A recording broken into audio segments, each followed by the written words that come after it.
Hype Network presents. Hi everyone, I'm Jim B, and this is Rewind, a throwback podcast.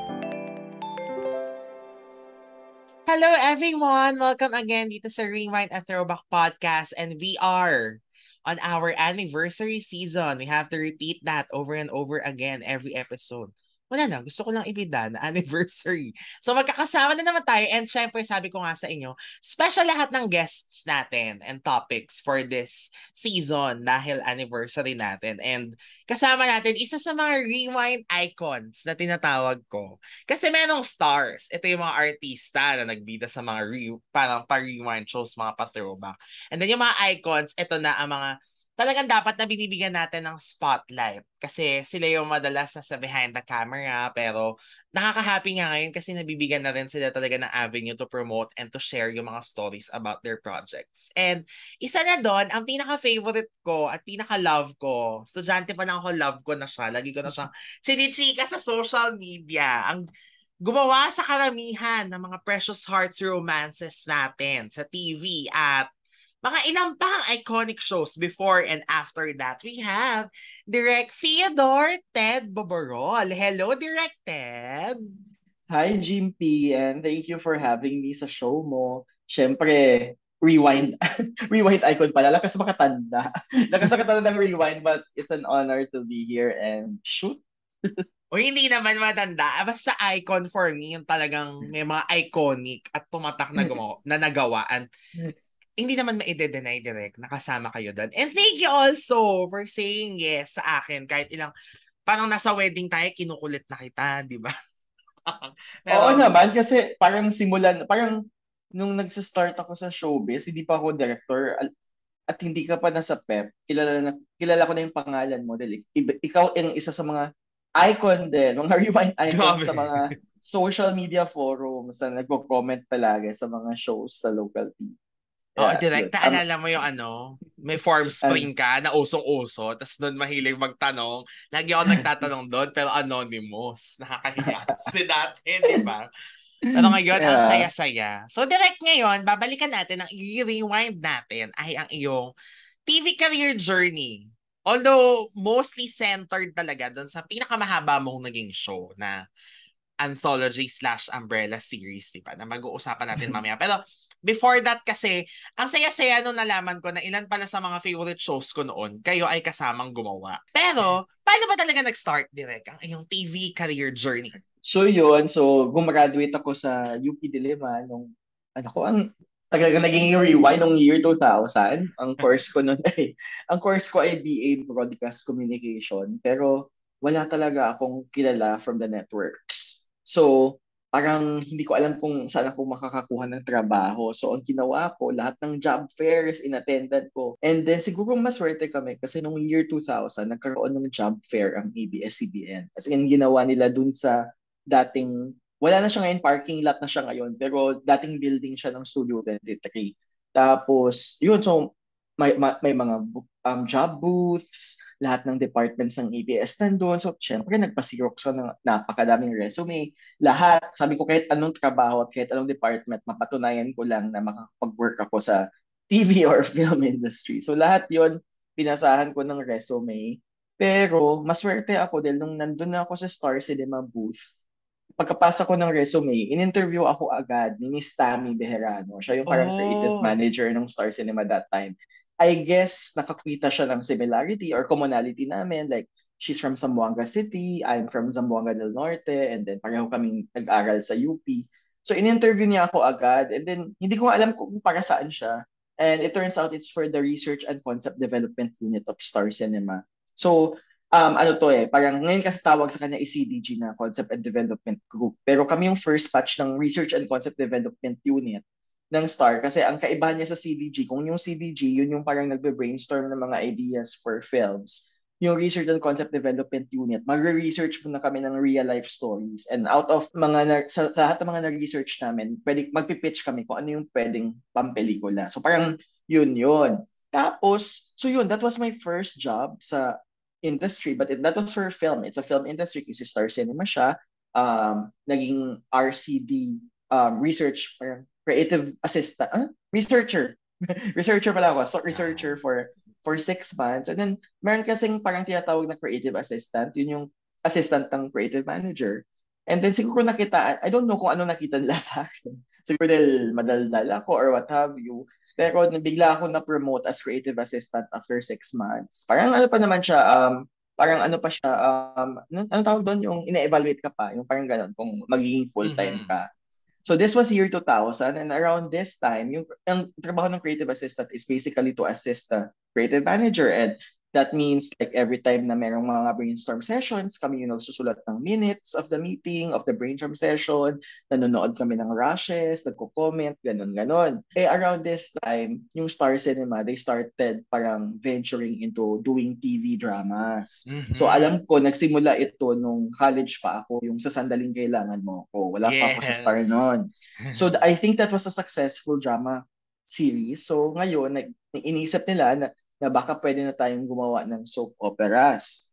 So, at yun ay ang pangako sa'yo. So, so dahil ang pangako sa wala pang Star Creatives kasi noon, Jib. So, Star Cinema lang siya. So yung Star Cinema noon, since nag-start silang gumawa ng teleserye, so yung si Miss Tammy, siya yung na-assign, creative manager siya sa Star Cinema, siya yung na-assign na maging head writer ng Pangako Sa'yo. And syempre ako, as an assistant, nandun ako sa bawat brainstorm, ako yung nagsusulat ulit ng minutes. So habang nagsusulat ako ng minutes, natuto ako kay Direct Olive, kina Direct Rory, kung paano gumawa ng mga soap opera, kung ano yung mga kung paano gumawa ng storya. Doon ko natutunan ko lahat on the job kasi never naman ako naging writer din kahit sa nung high school and college. Lahat yun natutunan ko on the job kasi ako yung tagasulat ng brainstorm eh. So wala akong choice but to learn para alam ko kung ano yung isusulat kong minutes. And Mm-hmm. then, ang main writer namin ay si Direk Dado Lumibaw. And then marami kami sa ang creative team nun, ang supposedly contributing writers ay, hindi, si Dado yung main writer and then yung other writers ay si Henry Kitaen tsaka si Direk Eman de la Cruz. Si Direk Henry biglang inalis kasi magsa-start yung Marinela at kailangan siya sa Marinela. Siya yung head writer yata ng Marinela. So nagkulang na ng writer si Direk Eman na lang. So, ang nangyari, dahil nagkulang ng writer, so parang sabi ni Direk Rory, si Direk Rory talaga yung ano, sabi niya, ang hirap kasi tapatan ni Dado, ang galing-galing niya magsulat. So, parang, kulang ka lang writer. So, sabi ni Direk Rory, why not try Ted? Total, nagsusulat siya ng minutes, isusulat lang naman niya yung script. So, ayun, so napasabak ako sa writing, sa script writing, sa TV noon. Tapos, eventually, ayun, hindi naman major yung comments. Yung parang kayang-kaya naman i-revise. Si Dado yung may final revision, kayang-kaya naman i-revise. So yun nga yung nangyari, Jips. Naging contributing writer na ako. From creative assistant, naging contributing writer na ako ng Pangako Sa'yo. And eventually, nagkaroon na rin ng ibang contributing writers like si Michiko Yamamoto, sina Jun Kainya, at kami ni Eman. So, yun, ginawa namin yun for almost 2 years. Nawala akong buhay at hirap na hirap ako kasi gina-juggle ko yung pagiging contributing writer ng Pangako Sa'yo. Tapos, nag-work pa rin ako as creative assistant for film. So, meron din kaming film project. So, sobrang wala akong social life for the first, parang sa early 20s ko. Dahil Monday to Friday, office job, weekend and holidays, and after work, Pangako Sa'yo. So, that was Mm-hmm. hailed as the first teleserye. Yun yung kinoin. Yes. Alam ko, si Direk Olive Lamasa talaga, si Inang talaga yung nag-coin nun ng teleserye. Tapos marami, syempre, alam mo natutunan like yung mga theme songs noon, yung kinanta ni Vina Morales, yung kailangan mataas. basta, Ah. basta marami ako natutunan talaga from that show. But yun na nga, I was really a reluctant writer. I knew in my heart na dapat sa production ako. So parang mga 1 year into the show, I asked kung pwede akong matrain sa production. Pero film production ito, yung dekada 70 ni Direk Chito Ronyo, yun yung first film production ko. And I was trained to be a parang script continuity supervisor. So, after noon, syempre, nagustuhan ko siya. Pero syempre, bumalik ulit ako sa Pangako Sa'yo at tinapos ko yung show. And then after that, nawala ulit ako sa TV kasi nag-focus na ako sa film production. Eventually, hindi na ako nag-creative assistant. Dire-diretso na ako sa pelikula. Ginawa ko yung, after dekada 70, ginawa ko yung Till There Was You, ni Juday, yung My First Romance, ni na John Mm-hmm. Lloyd Bea. Tapos, yung All My Life ni Christine at ni Aga, na doon ko na-meet si Derek Loren. And that time, namamayagpag naman si Derek Loren as this judge of Star Circle Quest. Pero alam mo yun, yung tipong I was just at the right place at the right time. Kasi for example, yung sa supposedly script continuity lang dapat ako. Tapos dapat iti-train pa ako as assistant director. Kaya lang, yung original assistant director ng Direct Lawrence sa All My Life, ito after 3 movies, naging assistant director ako kaagad, which is so weird. Ang bilis. And I was just 23. Alam mo yun kasi, ang original assistant director noon si Ricky Rivero, yung artista. Mm-mm. Kaso, parang hindi ako sure kung merong teleseries siya that time sa TV at mas pinili niya yung TV. Ah. So, naging assistant director ako agad-agad. On the job, lahat to, lahat writing, on the job ko natutunan lahat. But ang nangyari noon, doon ko na-realize kung bakit din mas pinili ni Derek Ricky yung TV. Kasi ang liit talaga ng kita sa pelikula. And siguro malaki pag wala kang basis of comparison. Pero dahil lang galing ako sa Pangako Sa'yo, sobra kong na-compare and it came to a point na parang na bankrupt talaga ako after 2 years of just doing film production. So sabi ko parang after all my life, sabi ko balik mo na ako sa TV. Mhm. Balik mo na ako sa TV, sabi ko. So pagbalik ko sa TV, ayun, tumawag si Miss Maru Benitez. Sabi niya, Direk, pwede ka bang magsulat? Sabi ko, ano po? Kasi bubuo ng parang drama series para sa mga nanalo sa SEQ, sa Star Circle Quest. So, si Direk Loren din daw yung director. So, hello again, Direk Loren. Kala niya siguro ay tapos na siya sa akin. But yun na nga, yung SEQ Reload, naging writer ako noon. Si Direk Loren yung director namin. And again, James, hindi ko alam, siguro will ni God or maswerte lang din ulit ako. Yung original head writer namin doon, dapat writer lang din ako, alam na kung ano. Si Chris Villago ay nagkaroon ng personal problems. So he had to parang quit from the show. So after noon, parang after 1 or 2 episodes, naging head writer na ako. Hmm. Alam mo yun, ang bilis. Ah. Ang bilis. So yun, so naging head writer ako ng SEQ Reload for, I don't know how, hindi ko alam kung ilang taon yung Naka nag-show one na. year naman ata ang SCQ Reload. Yeah, 1 year yun, may book 2 pa, yung kay Sarah Sarah G. G. Ah. Pero wala na ako doon sa Sarah G, doon lang ako sa Hiro-san. But ang nangyari doon is, deep inside my heart, film talaga yung gusto ko. So parang push and pull ako. So after SEQ Reload, si Direct Loren, I think na-promote siya from director to business unit head. So parang, kasi yung SEQ Reload, nakarami kami ng business units. Like, nag-start yun with Tita Malu, hindi pa Star Creatives ang tawag doon. So obviously Star Cinema siya, kaya nga si Miss Maru ang tumawag. And then after that, napunta siya kay Sir Deo. Nung naging 1 week show, once a week show siya, kay Sir Deo na siya. And then after it, eventually si Direk Loren na yung naging business unit head. Kasi parang napopromote na pala siya nun as a business unit head. And then that time, parang hindi ko alam though, hindi to confirm, pero I think he was already being eyed to produce, to be the business unit head of Big Brother. And so parang para makita yata yung I guess parang in a way parang audition sa kanya. So pinagawa siya Yeah. nung Cupids, yung Love Team Reality Challenge. At syempre dahil that time naman hindi pa, bago pa lang yung mga reality shows. As in, wala pa talagang Yes. alam yung mga taong reality show pa lang that time is Extra Challenge. And it's not even GMA Entertainment. It's News and Current Affairs. Diba? Parang ganun siya. Hindi siya sa entertainment department nila. So yun. So, ang nangyari nun ay nagka-Cupids, naging head writer pa ang term, head writer ako, hindi naman story, dapat story editor, bro, or story producer. So, naging head writer ako ng Cupids. And then, after that, true enough, nagustuhan ng management, kay Direct Lorin binigay yung Big Brother. Pero hindi ako sumama sa season 1 kasi yun yung nagpo-push and pull nga ako na parang gusto ko talaga ng pelikula. So, Pelikula. nagsulat ulit ako ng Big Love. Bumalik ulit ako sa Star Cinema, yung My Big Love ni Tony at ni Sam. So yun, Mhm. nagsulat ulit ako noon. And then after ng My Big Love, ayun, kinuha nila ulit ako sa Big Brother. So, ang first Big Brother season ko ay yung Celebrity Season 1, yung kina Bianca Zanjo, Mm. Kiana, John Pratt. So, pati yung Teen Edition 1, ni Kim at ni Gerald, yun yung mga Big Brother ko hanggang sa yung kay Bea So at kay Wendy, yung season 2. After season 2, syempre alam mo naman ako, mid-20s ka, hindi mo alam yung gusto mo. Gusto ko pa rin ng film. So, nagkaroon ng ng scholarship yung Star Cinema. They're offering a scholarship for 10 parang writers or assistant directors who can pass there's the tests kung sino Oo. yung karapat dapat maging scholar because ang mangyayari doon papag-aralin nila ng film directing sa school ni Direk Marilu Diaz Abaya sa Antipolo. So first batch yun, I was so blessed na nakuha ako.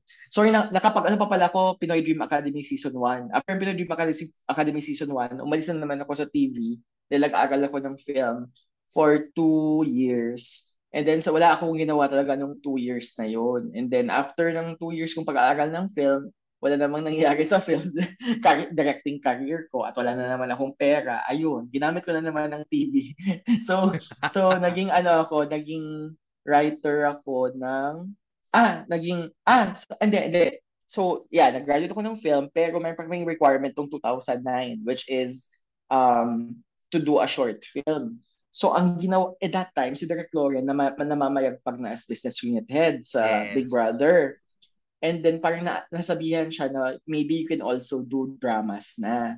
So, ang naibigay sa kanya ay yung Precious Pages na franchise, yung Precious Hearts Romances. At dahil nga, wala namang masyadong kilala. I mean, isa ko sa mga kilala na Derek Loren na writer. Sabi niya, isulat mo yung pilot episode ng Precious Hearts para lang mapa-approve sa management.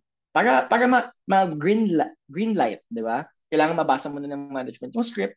Pag nagustuhan nila, edi go na for production. So yun, so nakapagsulat ako. Pero that time, sabi ko gagawa ako ng short film, requirement siya sa film school. Pero dahil Derek Loren siya, hindi ako makatanggi. So yun, ako yung nagsulat nung first Big Precious Hearts Romances, yung first book ng Bad Brother series, yung My Gulay Wow Betchay. Hindi ko alam kung Yun ang sinong inyo, direct. yes, Mariel ako and yung Rafael. yun. So yun, ako yung nagsulat noon, pinag-approve ko siya.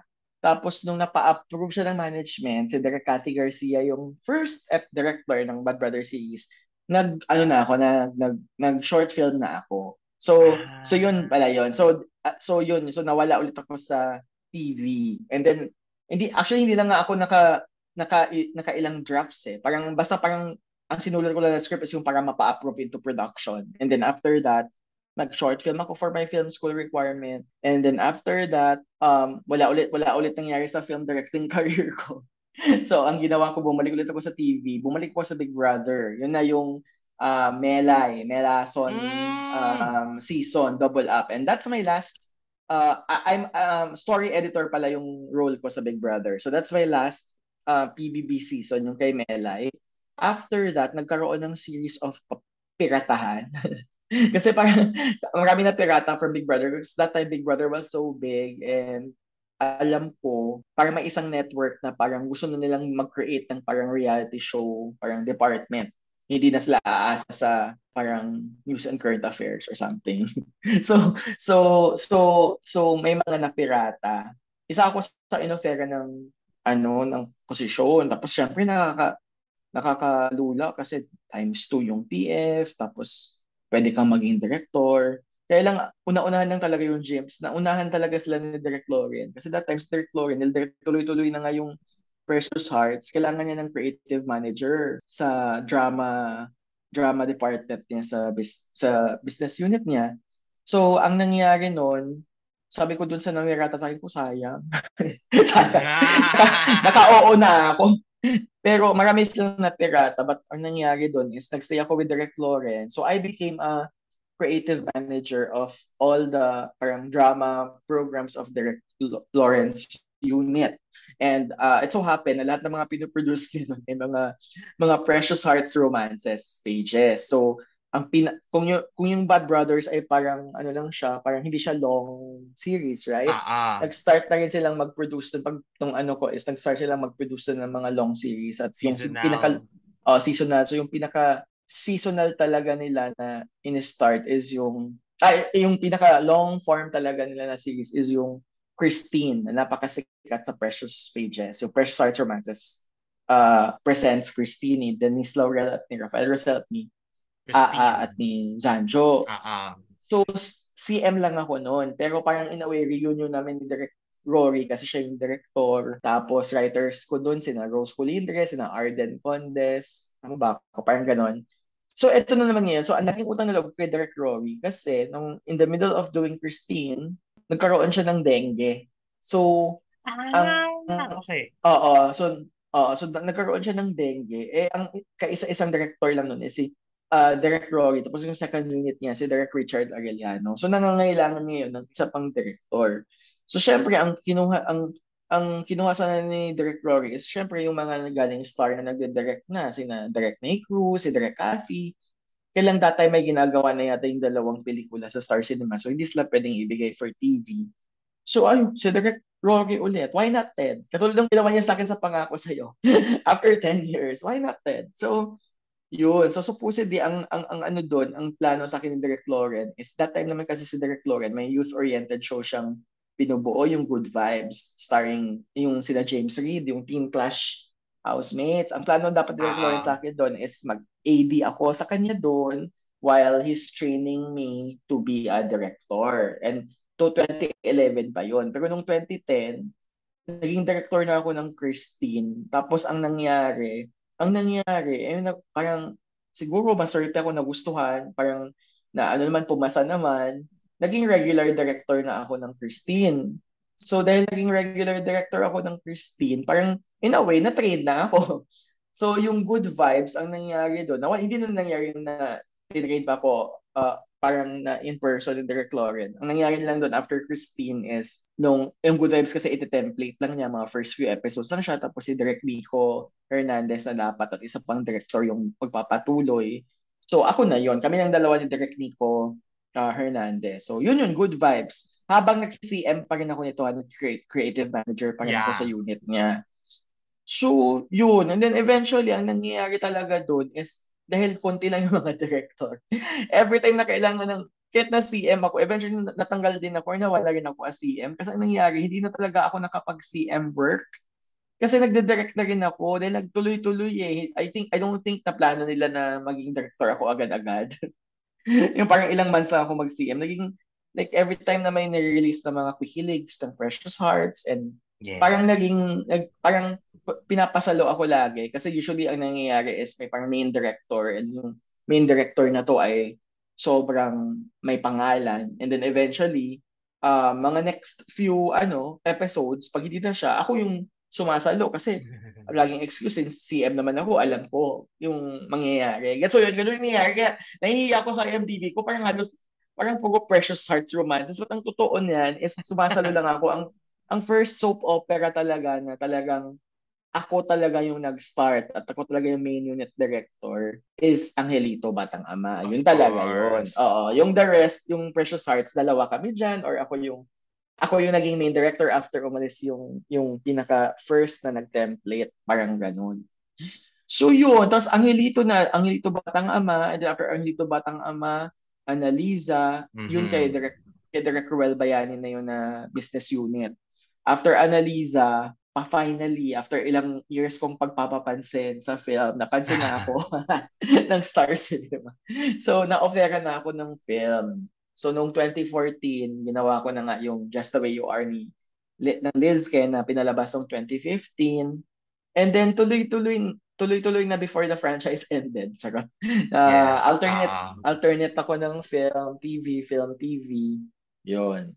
So yun yung ano ko. Tapos eventually nung nawala yung franchise, nawala na rin ako ng long-term contract. So medyo nag-freelance na ako. But thankfully, yung first project ko after the franchise ended and during pandemic, kahit pa paano, boss ko rin dati sa Big Brother, si Miss Linggitan, na sobrang iconic as a comedy producer from Mm-hmm. Home Alone to Okidok. Parang lahat pinroduce niya. So kinuha niya ako for Hoy Love yung nga sa I Want TFC. At yun na rin yung first, di ba alam yung pandemic, yun yung naging first sitcom ko.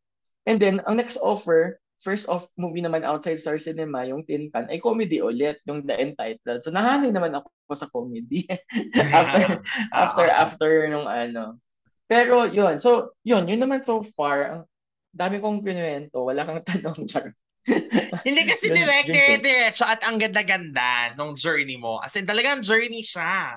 Like from the beginning, yung ang ganda din na yung, alam mo yun, started from the bottom, now you're here. Talagang lahat pinagdaanan mo. Pero in a way, grabe nga rin yung ano talaga, will ni God. Kasi, ang bilis na mga pangyayari. Like, hindi siya sobrang bilis, pero parang you're always there and you're always I given the right was project. Parang ganon. Oo. I was always in the right place at the right time. Kahit naman yung sa Star Cinema ko, I think that was fate because I was actually taking, kasi di ba, I came from the province and always sinasabi ng tatay ko, ano magiging trabaho mo dyan? Wala ka namang kakilala sa Manila. So parang I took up Broadcom na ang pangako ko sa kanila is parang pre-law course ko lang to. So I actually took a law aptitude exam sa UP. And on the day of the announcement of the UP LAE results, that was also the day that I got a call from Star Cinema that I got in. Ah, Of course, hindi ako pumasa sa LAE. So sabi ko, okay, that must be God's sign already. So, yun. yes. So parang totoo, hindi ko siya pinlano talaga. I was just really, yun lang, yung from the bottom to the top. Bad place. Rebuttal, ano siya, parang ano siya, yung parang I just went with the flow. Parang feel ko yun yung nangyari. Hindi ako yung tipong iba na parang masyado yung parang maiiyak na kasi ito yung pangarap ko, dapat ito yung matutupad. I Oo. really just parang kumbaga siguro dahil favorite film ko dati nung high school, Forrest Gump. Kung saan lang ako dalhin, doon lang ako and I'll just do my best. And then, yun na nga, I didn't realize na after na-achieve ko palang maging director after 10 years lang in the industry. And that's something na in a way I'm proud of kasi yung iba ang tagal. Although ngayon mas mabilis na dahil digital, gumawa ka na ng indie at maganda, director ka na. Pero before kasi Oo. talagang mahirap eh. So yun. Kasing haba din ng Forrest Gump ang inyong journey. Di ba? Ang haba ng pelikulang yun na. Pero ang Correct. ganda, di ba? Ito Mm-mm. na direct. So, syempre, no, hindi naman mawawala dito sa ating episode yung maiisa-isa ang ilan sa mga shows talaga na iyong nagawa. May mga questions lang ako na feeling ko naman ikaw naman din na makakasagot. Pero sabi mo Go. nga direct, magkakaroon tayo ng mga future features na kasama din yung mga buong team, di ba? Pero Yeah. ang saya kasi ng SCQ Reload, pero ang dami niyang changes. Nagulat ako doon sa paiba-iba ng business unit head.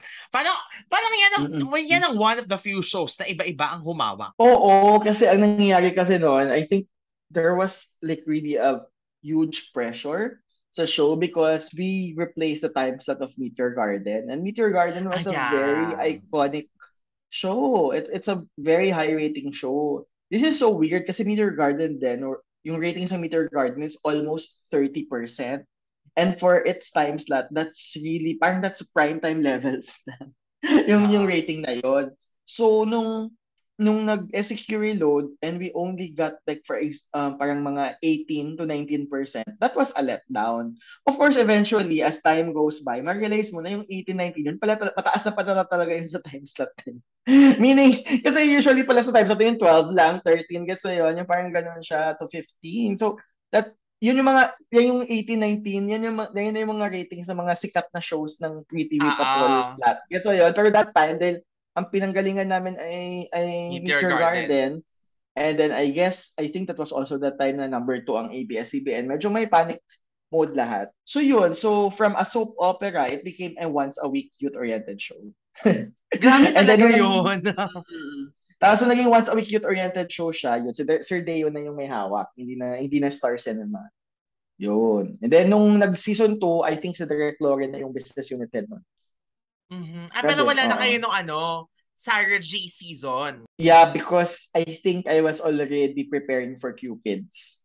So Ah, wala na ako doon sa Sarah G. Ano ba si Erich Janelle, mga Janelle, yung season 2, ay yung yes, SEQ batch 2 oh, yun. Sa Charles, wala na wala na ako doon, Charles Christensen. ah. Yun. Ah. Hindi nila na-realize outlier yung Meteor Garden. Well, kasi noon, syempre, kung ano yung iniwan, yun talaga yung magiging standard. Parang Oo. ganon. Oo. Tsaka I think hindi lang naman siya about that slot din. I think it's about the overall landscape nung time na yon. Yun yung time na Yeah. sobrang namamayagpag talaga ang GMA then. So Because of the parang fantasy, oo, so kung fantaserye. malang oo, so kung 'di ba parang ano. Grabe, direct. Pero fun gawin ang SCQ Reload, if you can So remember. sobra. I mean that was one of the fun and light shows that I watched. Because I remember, I was also a big fan of youth-oriented shows then. Sikat na yung The OC. no, ng foreign Ah, show. So, yeah. yeah. Oo. And then I was working with Michiko Yamamoto, who was also my housemate. And then dahil ako lang yung head writer, dalawa lang kami, pasahan lang, yung alam mo yun, napaka-chill niya, napaka-easy breezy niya. And then parang ang proud naman ako sa show na yun. Kami yung nag-term ng Krum Krum kay Yes! Sandy. Na hanggang ngayon naman, iconic pa rin yung tawag sa kanya, ang pambansang Krum Krum ng Pilipinas. But I am not sure, syempre baka i-contesto ng mga writers kung iba kasi di ba iba yung memory natin, pero ako talaga naniniwala ako sa script ko yun eh. Kasi yun feeling ko sa script ko yun, and feeling ko dahil nagkamali ako dahil Bisaya ako eh. Kur pala dapat, Korea. Kur na ano ko na krung and then it stayed. So parang yun pala yun. So yun. So and then nag-shoot pa kami sa South Korea noon with Yeah. Hero and Sandara. Yun yung first. Hindi, second pala kasi All My Life nag-shoot rin ako. Pero masaya yung shoot yun kasi hindi ako as part of production. As a writer lang ako. And Ah. so funny kasi ang associate producer ko doon is Richie Ronyo na naging assistant director. Nag-change na kami ng career after SEQ, after a few years after SEQ. So, so yun yung pinaka naaalala ko sa kanya. Ang dami ko rin naging producers noon. Kung maraming BUH, maraming producer, nag-start yun na Miss Maru Miss Benitez Maru, yung producer ko. Tapos namatay yung husband niya. So she had to take a leave kasi na inatake sa puso yung husband niya. So ang pumalit is si Miss Mavic Odukayen. Tapos rest in peace. Tapos kaya doon ko nakilala si Miss Mavic. And then nung si Miss Mavic ay buntis siya noon eh ni kay Sam yung pinaka Mhm. bunso niya. Nung nanganak na siya, so napalitan na naman, naging producer ko pa niyan. Ang pinaka-last sa producer niyan is si Miss Mercy Gonzalez na ngayon ay Mhm. BUH Business Unit Head na rin ng Showtime and PBB. Pero before Miss Mercy, dumaan pa yun kay Miss Roda de la Cruz na naging BUH na rin. At pati si Direk Darnell Villaflor, naging producer pa ng Dami, SEQ. grabe. Alam mo yun, parang, oo, parang lahat dumaan dyan. Tapos, yun. That was really fun. Fun times. I mean, di ba, parang I can do a show like that again. I can do a show like Mhm. that. I would Tsaka love it. direct aside sa Crew, ang alam, diyan ko unang narinig yung OMG ni Melissa Ricks. Yes, ni Melissa Ricks. Ah. OMG. Oh my G, OMG. Yes. Kasi nga, I think it's really because of the um parang feeling ko yung influence talaga ng The OC, yung role ni Summer, ni Rachel Bilson. Parang ganun magsalita si Rachel Bilson sa The OC. So yun. Mhm. At saka yun yung uso rin si Paris Hilton, and Nicole Richie, sila yung mga, di ba, yung mga OMG girls, Ah. mga mean girls. So yan yung mga inspiration sa character namin ni Melissa Ricks. Ang ganda, direct. Kasi naalala ko Mm-mm. merong plug na ganun eh, na yung mga pinausong expressions ng SCQ, Mm-mm. tapos yun yung mga OMG, tapos meron pa ata parang, hey skaters, yun yung tawag ni Melissa dun sa friends niya, parang ganun. Yun yung naalala ko Mm-mm. lang. So ang ganda din, at least kahit masasabi mo na hindi kasing iconic ng gimmick, TGIS ang SCQ Oo. Reload. Meron mga napauso, di ba? Tsaka, alam mo na siya Oo, yun. kasi syempre saturated na yung market noon ng mga youth-oriented shows, 'di ba? 1996 nag-start, alam mo yan. At 1995 with TGIS.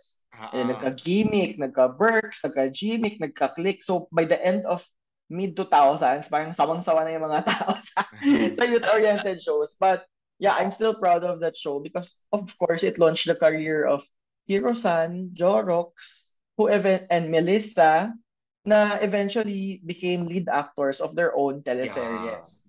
So lahat naman ng mga artista dumadaan sa ganyan, youth-oriented show muna, and then 'di ba? I mean, we launched 10 actors, and then the fact na 5 of them eventually became leads of their own films and series.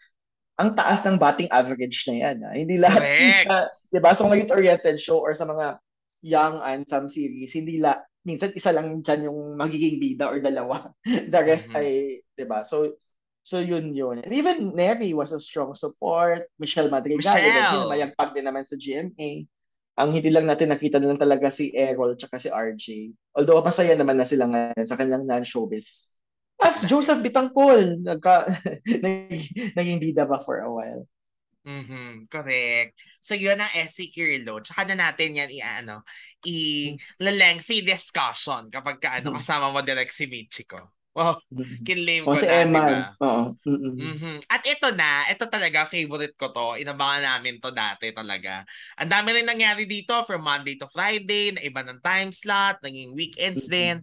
Cupids talaga. Yes, Cupid. So, that was really something new because wala kaming Bible. Unlike Big Brother na may Bible that you just have to Yeah. follow and may mga taga-Netherlands na nagtitrain. Yung talaga is really just me thinking, because that time I was so into reality shows, I was into Survivor and Amazing Race. So it was really just me thinking about those stuff. And at the same time, ang hirap kasi hindi pwedeng ako lang yung mag-decide because yung director ko noon is si John Ilagan. And that time, he's really a big shot director because he directed Star for a Night ni Sarah G. He was the Oh one yeah.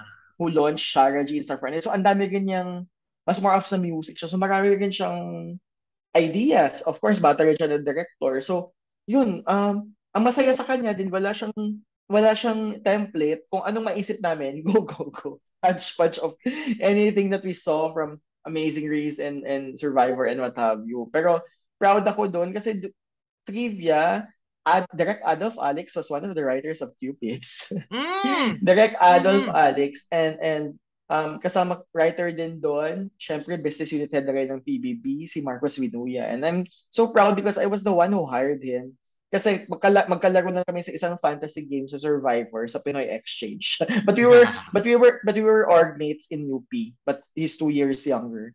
And then kailangan mo lang talaga ng alam kong nanonood ng reality show. Alam kong super fan siya ng reality show. So kinuha ko siya. Yung ngayon, 'di ba? Siya na yung boss na siya ngayon sa ABS. So nakaka-proud. Then writer ko rin doon si Mariami Tanangco na siya eventually naging sobrang prolific teleserye writer on The Wings of Love, Yes. 14, lahat yun sinulat ni Yang. Yeah. And then assistant director namin or associate producer is a big boss now of Viva. Boss Valerie Del Rosario. so doon Oh. doon kami unang nagka-work. I think she was the assistant director of John and then sometimes she's a segment producer din siya. That was so fun kasi eventually Val was just starting nung panahon na yon. I think she just graduated from college and she wanted muna to make to do it on her own na hindi siya anak ni Boss Vic, right? Kaya nga reunion namin tong gagawin ko ngayon sa Viva Max kasi siya yung boss ko doon. So parang after 17 years, ayan magkakatrabaho ulit kami but this time iba na yung circumstances dahil director ako tapos siya yung boss ko. Parang ganon. Correct. So yun yung mga tao behind that show. And then si Miss Maru ulit yung I think yung producer namin noon. Ang saya nung show na yun kasi first time namin mag-reality, wala kaming alam. And then pero syempre, ang pinaka gusto ko naman doon is yung top four love teams, yung tatlo nun talaga, eventually they started as love teams in teleseries and films. Like Jarla was a love team in a movie I wrote, yung The Lucky Ones. And Mm-hmm. Ito and yung I walang think they also ningning. and then si Maizel nasa gulong ng palad, tama ba ako? And then yung Yes. si Jill at si Alwin, meron din silang show, I forgot. Flor de Di ko, Luna. Flor de Luna. So parang yung tatlong yun. So the fact na nandun yung tatlong yun at nagkaroon ng show after the Cupids, yun naman yung pinaka-point talaga ng paggawa ng show na yun. Correct. Na sana yung mga nanalo ay may napuntahan. Yun nga lang, na mismong grand winner, ang Powell, hindi nagkaroon ng show. Pero, Oo nga. naka-change of priorities din kay Pao at kay Mikel, no? Kasi I think Mikel was a Viva talent. So ang hirap. Kasi Mm-hmm. and then I think at the same time, parang siguro nagkamali yung judges kasi individually, they really look like stars. Like Mikel can be the next leading man with his looks and his height. And then Pau with her beauty. Yung Yes. pwede talaga siyang maging bida. I think feeling ko yun yung tinignan ng mga judges.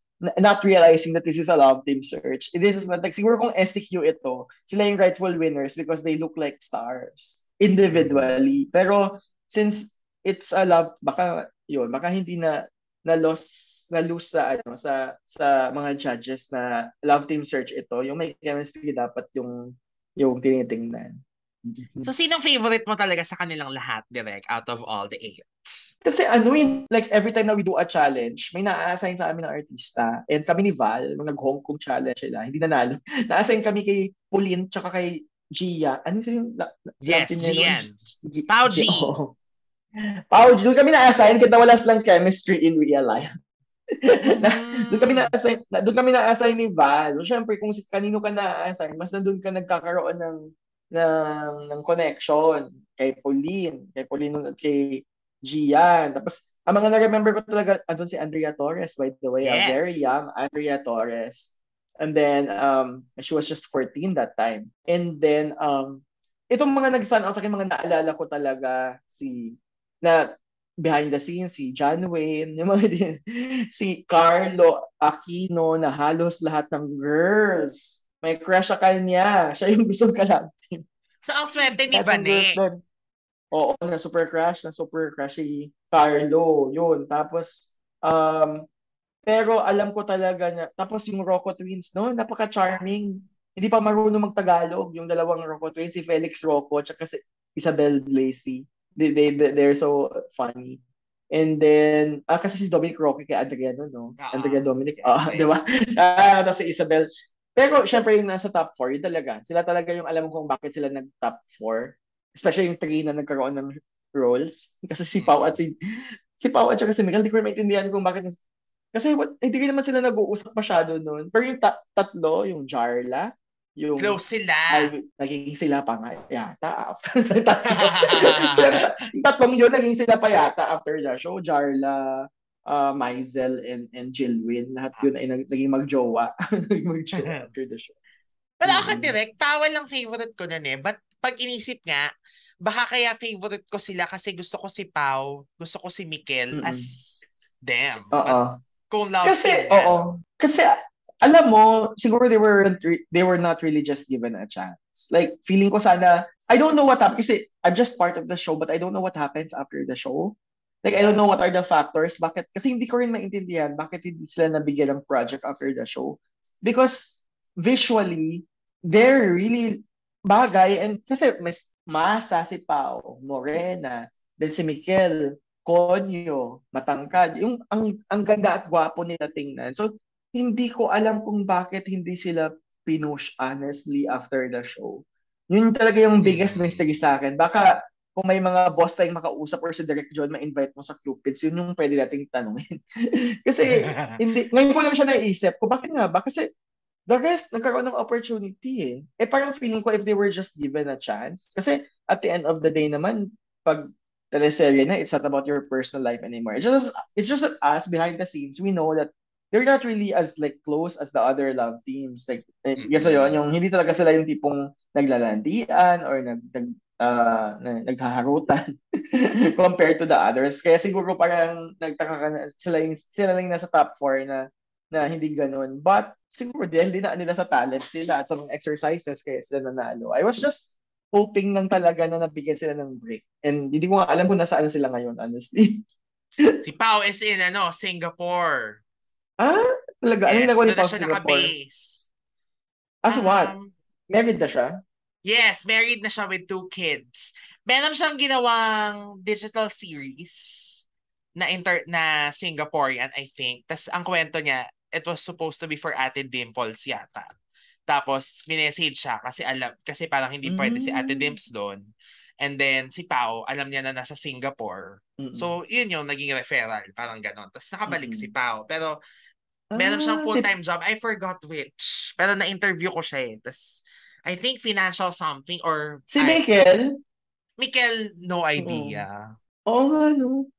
Gwapo pa kaya si Michael? Gwapo yun dati. Feeling ko naman. Sabi, Oo. So Mm. yon ang mga tidbits pa lang ng kwento ng SCQ Reload at Cupids. O direk kanina pinag-uusapan natin yung landian at sweet-sweetan. Sa pagbabalik Mm. natin, ito na yung totoong naglandian at nagsweet-sweetan pero sa TV. Ang ating favorite umbrella series tuwing Mm. hapon na talaga namang nagpapainit sa atin. Ang Precious Hearts Romances na gawa ni directed most of the installment. So when we come back, yan ang aming pag-uusapan ni Direct Ted dito sa Rewind, a Throwback Podcast Station after this very short break. If you want to learn something new or useless about the world around you, why don't you try listening to the Banyu Podcast Reflushed on Spotify, Anchor, or any podcast app that you use? And we are back here on Rewind, a Throwback Podcast anniversary season. And we are still with Direct Ted Boborol na napakadaming nagawang iconic shows na kinakiligan at kinainit ng ating mga hapon at gabi. O, di ba? Init lang yung pwede kong sabihin term eh. Kasi beyond that, ma-explicit na tayo sa ating recording. But anyway, yun na nga. Dahil nandun na tayo sa part na yun, ito na ang pag-uusapan natin, ang makasaysayang drama anthology or umbrella series na napapanood natin dati, ang Precious Hearts Romances. So kanina nabanggit mo direct, talagang you were part of the parang beginning. Kahit yung umpisa lang ang sinulat mo. Mm. Ang Mm. installment ng Bud Brothers na May Betchay. Ano yun? May Gulay Wow Wow, Betchay. Betchay. Oo, oo. I think pati yung next episode, nasulat ko pa yung first episode noon. Hindi ako sure. Yung kay Mariel. Ay, Mariel yung may gulay wow betchay, no? Ang pinakauna talaga direct kay Jake tsaka Christine, yung Stupid Cupid. Yes, yun. Parang feeling ko na Mhm. may nasulat ko rin. Ay, hindi pala ako sure. May gulay wow betchay or yung first episode yata ng Stupid Cupid. Hindi ako sure Yes. na. Aha. Oo, but but yun. I think nag-start talaga yan kasi yung owner ng Precious Pages is Richard Reynante and his partner, si Sir Richard. And si Sir Richard was already a creative manager by then. He was the chief story editor of Big Brother when I was there. So I guess nabenta nila sa ABS yung rights ng Precious Hearts. So hindi ko na alam kung kay Derek Loren binigay kasi obviously close naman si Sir Richard at si Derek Loren. Mhm. So, yun. Ang ganda kasi ng PHR. Dahil, Oo, parang siyang Wattpad nung panahon yun, di ba? Yung parang siya talaga yung sobrang ang daming, hindi ko alam na super dami pala talagang fans ng show na yan, ng books na yan. So, tinignan ko tuloy yung IMDb ko dahil mga sa pinagsasabi ko. Oo. carry lang direct. Pero, ano ang first full length na PHR na hinawakan mo? Quick Kilig. Yung mga sunod-sunod. No, no, no, no. Ano talaga, Christine. Pero Oo. kasi di ba nauna Ayun, ko Beria? sorry, ako pala talaga yung nagsulat ng Stupid Cupid. Sabi ko, dalawa yun eh. Ayan, Stupid Cupid din pala. Okay. Okay. Mhm. Christine talaga, ang first ko. And then after Christine, but as creative manager, ang dami ko, halos lahat ng PHR, ako yung Mhm. nag-manage. Ano ba? Saan ba yung additional crew dito? Sorry, nakalimutan ko. Ayun, ito yung mga Your Mind Only Mine, 'di ba? Mga Lumang Piso para sa Puso, mga Love Me Again, mga Midnight Phantom. Yan, parang naging CM ako niyan, Impostor. Pero as direct, Alina, yan, Mana po. So yan yung mga series na naging CM ako. But as director, it was Christine. And then eventually naging second unit ako ng Mana po ng Mhm. Melason. Tapos Hiyas, sinalo ko from Direct Adolf Alex. And then Pintada, ako yung nag-start. And then eventually, dahil nag-angelito ako, sinalo na, kinontinue naman ni Direct Cathy Garcia. Yun yung mga Precious Hearts ko. And then eventually, nung short-lived comeback niya, yung araw-gabi, ako yung nag-start nung comeback bago ng Los Mhm. Bastardos. Yan yung mga Precious Hearts ko. But sa CM, ito mga Impostor, Alina, Midnight Phantom. Ay, favorite ko ang Midnight Phantom. Yun Alam yung mo, ang favorite daming may ko. favorite yan direct ng Midnight Phantom. Why do you think so? Kasi ang galing ng Derek Cathy Garcia. So, nagagaling na talaga ako kay Derek Cathy dito sa Midnight Phantom. Nakuha niya talaga parang feeling ko nakuha niya yung essence ng novel. Tapos, dito rin, to be fair, malakas din talaga yung chemistry ni Denise at ni Rafael. Mhm. Rosel. And then magaling rin si Ina Raimundo na, 'di ba, nanay ni Denise siya dito. Na Yes. parang reunion project nila yun kasi nanay na siya Denise sa Pangako Sa'yo. Mhm. Si Denise si Edelweiss noon, tsaka siya si Felicity. Ah. Yun. So, after 10 years, they reunited for Midnight Phantom.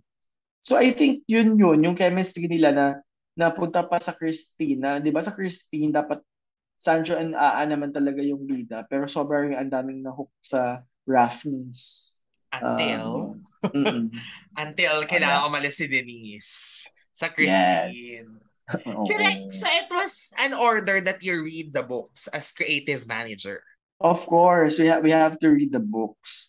So, ang problema lang is when you read the books, minsan alam mong ang short lang niya.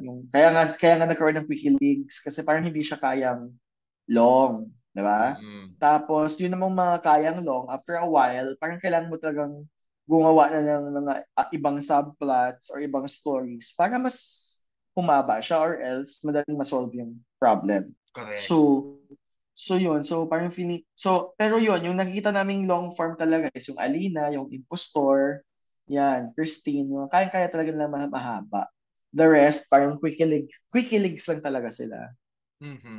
Pero direct going back to Midnight Phantom, medyo ano to, no scene ng konti. Charot. Mm-mm. Bakit Mm-mm. ang tagal bago umere yan? Di ba ilang beses na yung pinlog? And then, kung hindi pa i-ere ang Christine, hindi pa siya ma-ere.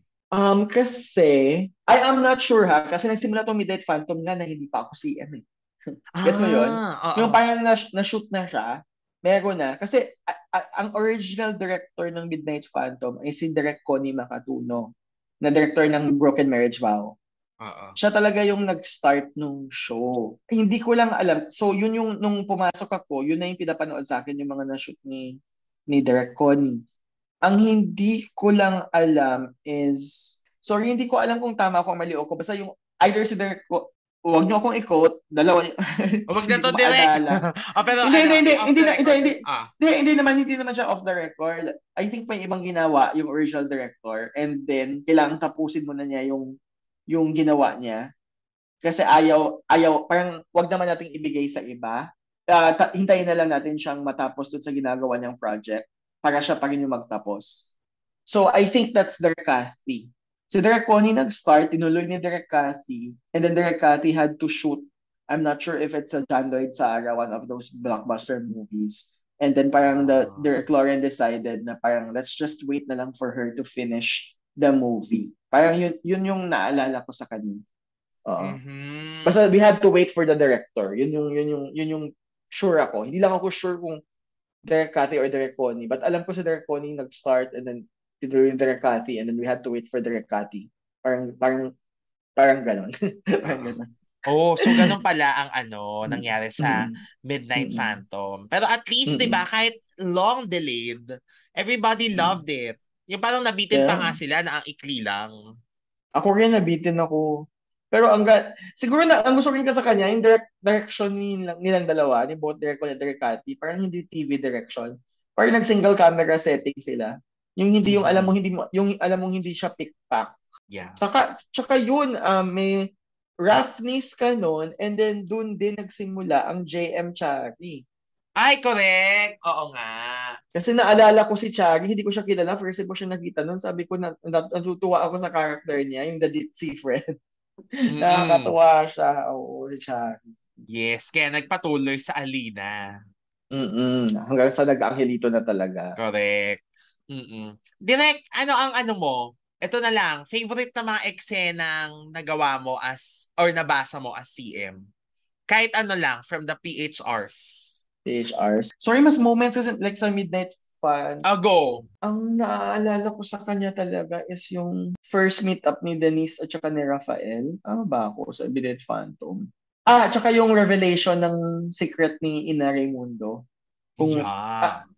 parang tumatak sa akin yun. Tsaka tumatak rin sa akin yung No More Talk of Darkness. Phantom of All the I Opera, di ask ba? of you. All I Ask of You. Yun, yung mga tumatak sa akin. Sa Christine, syempre, alam mo na yung kapera, palagi mo sinasabi, tumatatak talaga yon. But tumatak din sa akin yung ano, kasi ito yung mga iconic yung Midnight Phantom, Christine. tumatak sa akin yung first week talaga. Maganda yung pagka-direct ni Direct Rory. Yung mga unang meetups ni Rafael tsaka ni Denise. Denise, oo. Parang, oo. Sa Impostor, gusto ko talaga yung fact na si Melay naging Maha. Yung, ano, yung pagtingin niya sa mirror, tapos napasigaw Ah, siya. Ano yung sinigaw niya? Oh, over. Grover, o over, oh. Yun, that Oo. was iconic. Alina, maganda itong Alina. Oo, Isa rin to sa direct. mga magaganda. Pero, Direct FM Reyes to. Isa to sa maganda. Kailan hindi ko na masyadong maalala yung mga Excel. Mhm. Pero, sorry, hindi ako masyadong sa mga, siyempre sa Bad Brothers, yung mga ano, landian ni Mariel tsaka ni Rafael, nakakatawa din. Yung may tent.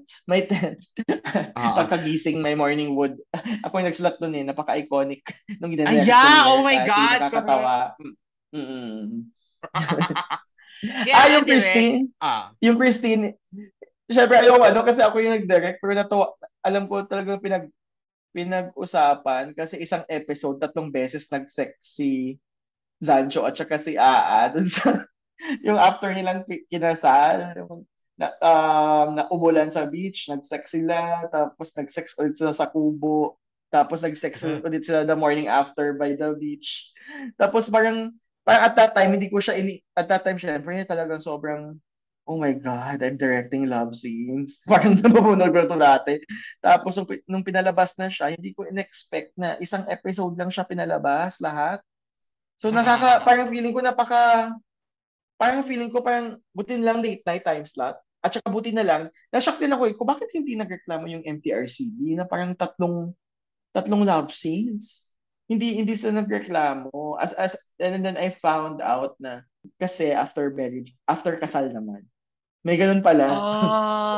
Oo, Ah. parang it's a honeymoon, kinasal sila. Hindi siya kasi like na MTRCB kami sa Angelito nung nag-sex yung dalawang high school students Yung muntik kaming ma-SPG at muntik kaming parang hindi, parang ang dami naming kailangang ayusin pa. Kasi naka-high school uniform, nag-sex.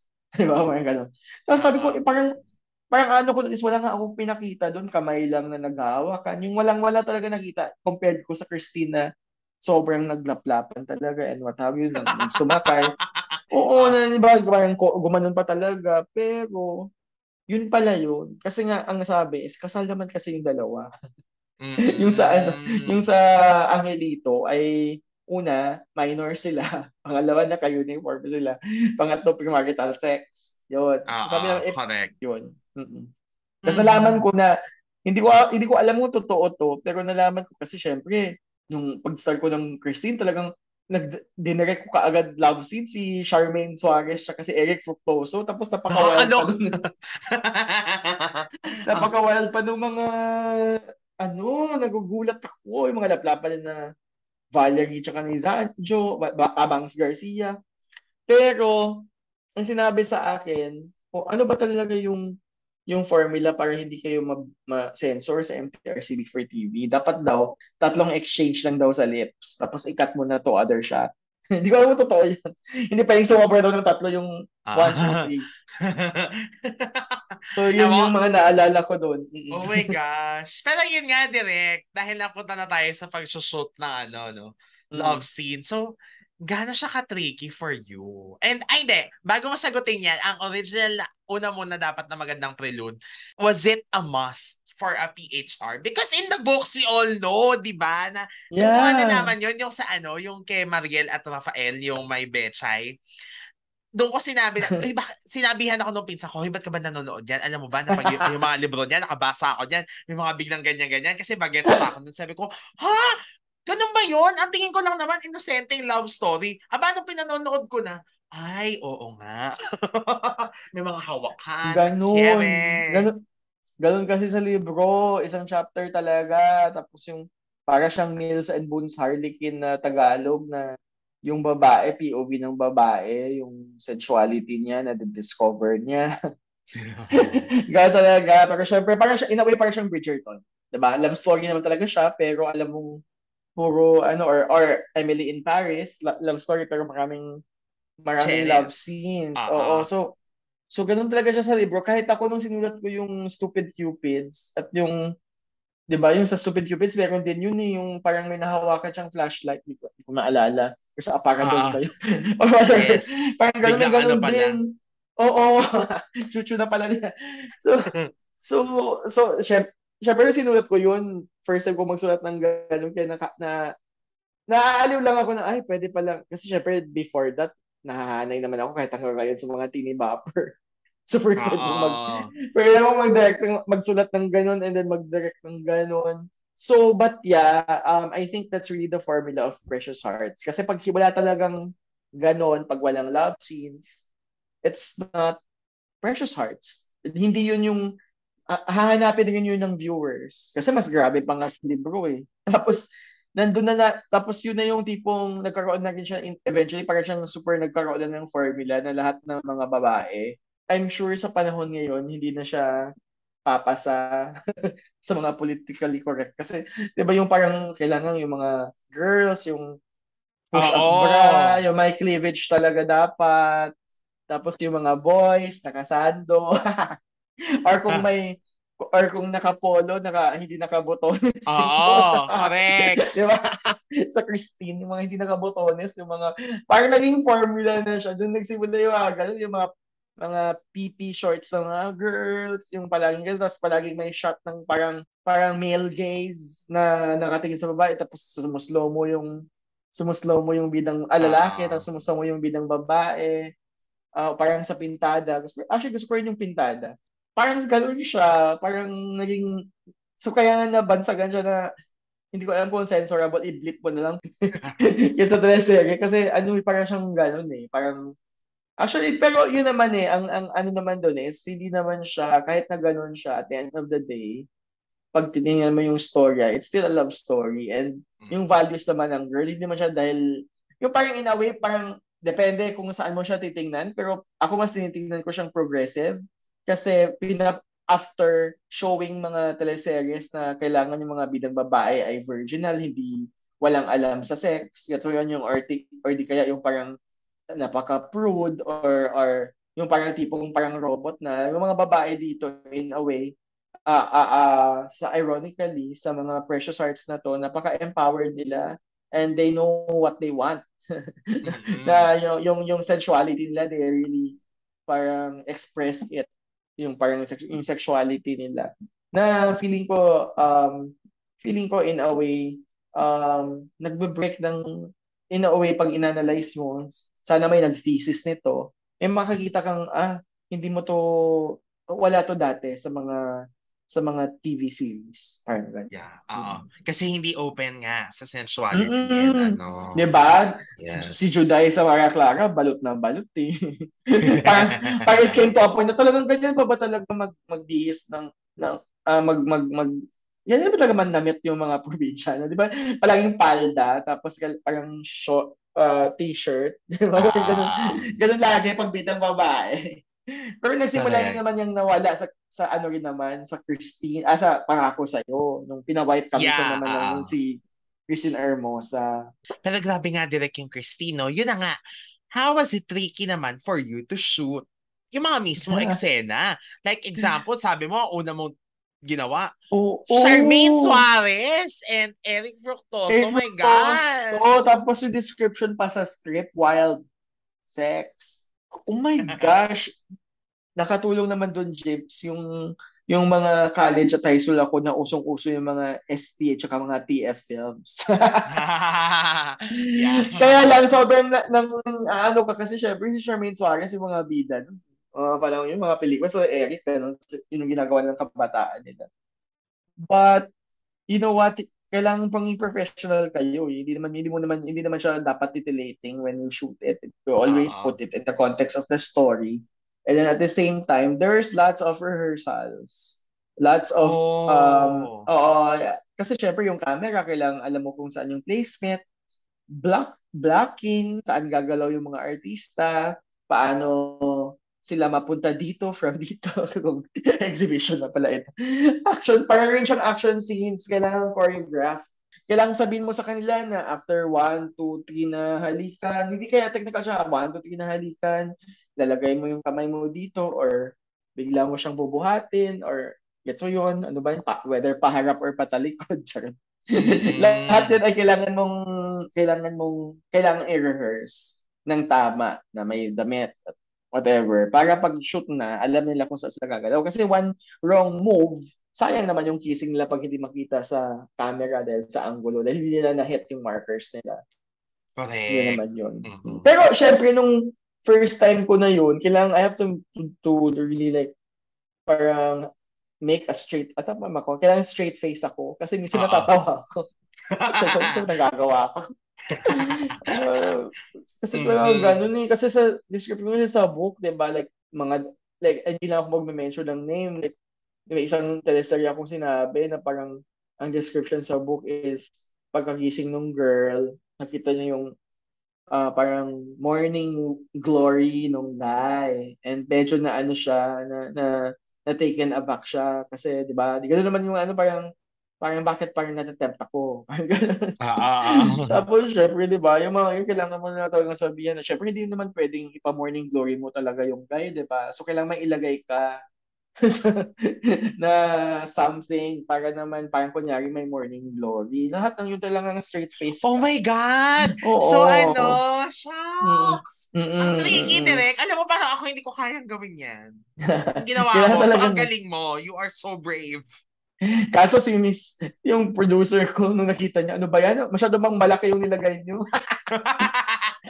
Okay, Direk. Eto ako if this is a trade secret or not. Ipa-off the record mo na lang kung di pwede. Okay. Pero ano ang Mm. nilalagay? Depende naman. Siyempre, depende. Anything lang that will,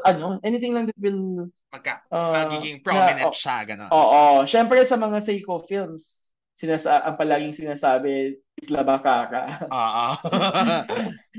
Or in a way, hindi naman siya kaya necessarily bakala-bakara, pwede naman siyang pieces of clothing that you have to Oo. put inside. Para lang there's a bump. A bump. Ano sinasabi ng Ah, actor? wala because it's in the script. Hindi mo na, as a director, hindi ko naman siya ginagawa because gusto ko lang. It's in Yeah, the correct. script. Oh, alam nga namang talagang ipa-chuchu niya para maano yung ano nang hindi naman pwede, 'di ba? Tsaka hindi naman kailangan in a way parang hindi naman eventually later on dahil marami akong precious hearts romances sa direct. Eventually hindi naman din kailangan may ilagay. Minsan nasa ano rin siya the way Angle. yung crumple ng shorts or yung Oh crumple yeah, ng oo. jeans, may mga pwede ka namang ayusin sa crumpling na magmukha siyang ganun. Mm-mm. I remember an Oo. eksena, charot, sa Saan? one of your most recent. Sa Araw Yeah, Gabi na araw lang. gabi. Yes, araw Oo. gabi. Ayun. Yun, I have to make a straight face to tell the actor. Itaas natin ito ng konti. Parang gano'n. My Oo. gosh. Pero direct, meron ka na bang blind item, anong tawag dito, Mm-mm. blind item session. Meron ka na bang Oo. artista na umarte sa'yo at ayaw gawin ang pinagagawa? Kaya napaisip ako. Sa Precious Hearts, wala. Kasi alam nila.